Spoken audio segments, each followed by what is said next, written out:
Bel de História e hoje no Explicador Virtual a gente vai fazer exercícios sobre a crise de 29.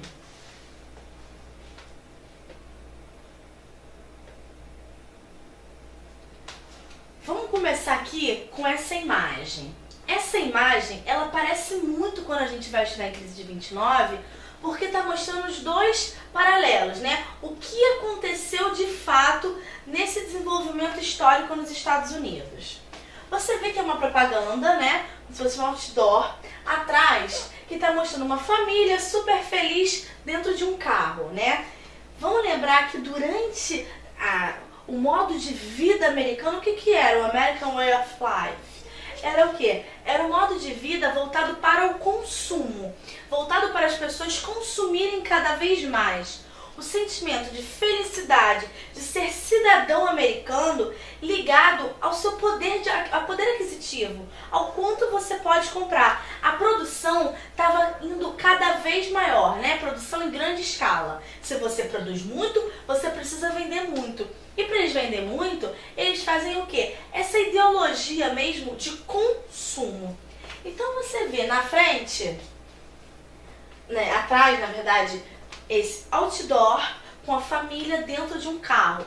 Lembrando que a indústria automobilística cresceu muito durante esse período. E aqui na frente, gente, é a fila dos desempregados. Então é esse contraste mesmo entre a questão do incentivo ao consumo e ao desemprego, né? Desemprego causado quando teve a época da Grande Depressão. Vamos voltar só um pouquinho para a gente lembrar? Teve uma grande produção, crise de superprodução, onde você produziu mais do que estava comprando, principalmente por causa da reestruturação dos países europeus.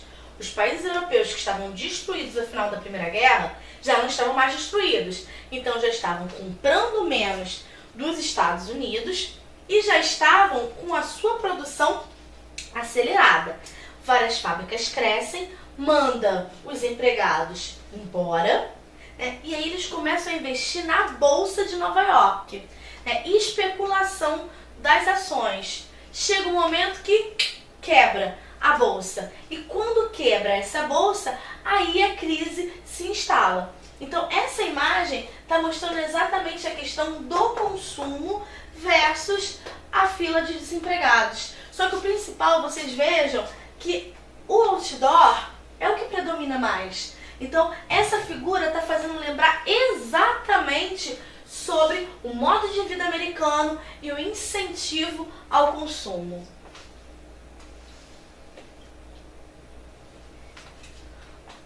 As imagens reunidas nessa figura expressam dois momentos significativos da vida econômica e social norte-americana. A riqueza dos anos 20 do século XX, traduzido pela crença otimista no modo de vida americano, o American Way of Life, popularizado durante o New Deal, e a depressão econômica dos anos 30, no mesmo século, com suas enormes filas de pobres e desempregados. Esses dois momentos estiveram relacionados a, vamos marcar aqui, está relacionado à expansão da oferta de mercadorias, da publicidade e da indústria do lazer, favorecidas pelo crédito fácil e aliadas à especulação com as ações. Então, aquele grande outdoor está falando sobre o quê? Está falando das mercadorias, né? Falei para vocês que a indústria automobilística tinha crescido muito, publicidade da indústria do lazer, ou seja, esse modo de vida americano foi um slogan criado pela publicidade para fazer com que a população americana comprasse, um consumo, incentivo mesmo ao consumo, pelo crédito fácil e aliadas à especulação com ação. Então aqui está mostrando como que as ações também entraram nessa questão de favorecer cada vez mais o consumo fácil. Porque quando você dá crédito, sabe aquilo? Às vezes você quer comprar uma televisão, né, uma Smart TV de 29, 32 polegadas, à vista você não tem dinheiro. Só que aí oferecem para você em 12 vezes sem juros no cartão. Aí você pensa, pô, R$1.000, mas em 12 vezes dá menos de R$100 por mês. Menos de R$100 por mês eu posso. Porque você começa a pensar até na parcela pequena. Ah não, R$80 por mês. Você às vezes até perde de vista o valor total. E aqui tinha esse crédito fácil. As pessoas tinham acesso ao crédito para comprar. Entendido? Aqui outra figura. Vamos pensar aqui, vou passar para cá, para a gente ver todos os detalhes. Aqui você vê, povo unido jamais será vencido. Fome, miséria, queremos trabalhar. Aqui você vê uma indústria, gente. Repara que a indústria está em pleno movimento aqui, a fumacinha saindo. Está mostrando que, ó, a indústria está vendendo, está fazendo, está fabricando. E aqui é como se fosse representando o dono da indústria, queimo para manter os lucros. Então é o seguinte, você queima, né, o produto para o quê? Para você conseguir manter os lucros. Deixa eu falar uma coisa para vocês. Vamos lembrar da lei da oferta e da procura. Se você tem muito produto no mercado, como que tem de ser o preço desse produto?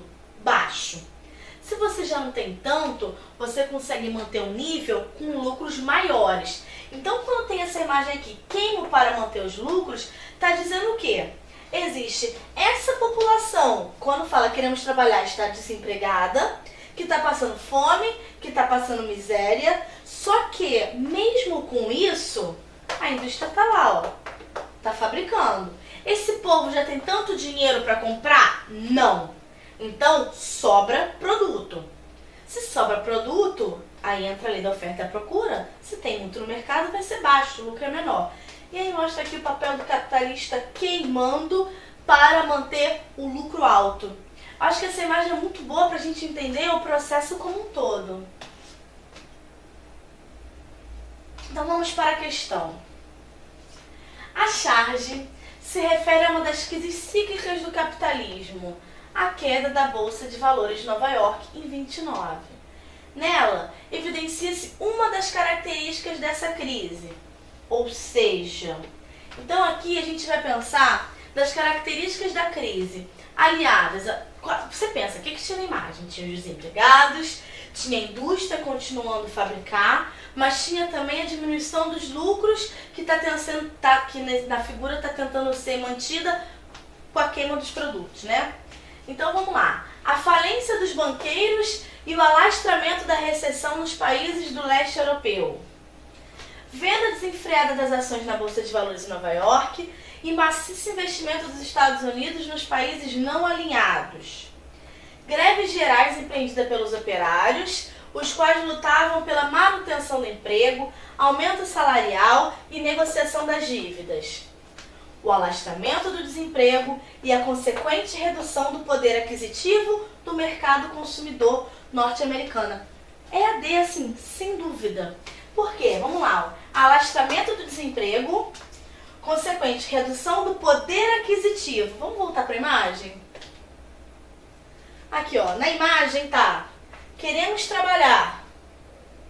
Queremos trabalhar, tá dizendo que você tá sem emprego. Aqui, ó, aqui também já tá mostrando para isso, ó, não há emprego. Só que não há emprego, mas olha aqui, isso está mostrando que as mercadorias estão continuando a ser fabricadas. Que faz isso aqui, ó.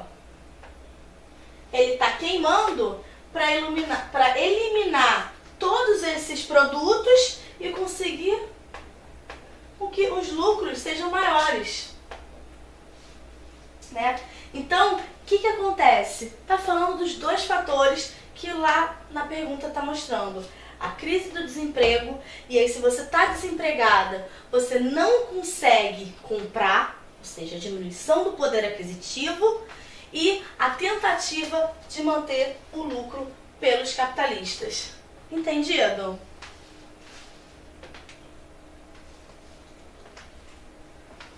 Essa questão aqui é uma questão da UERJ.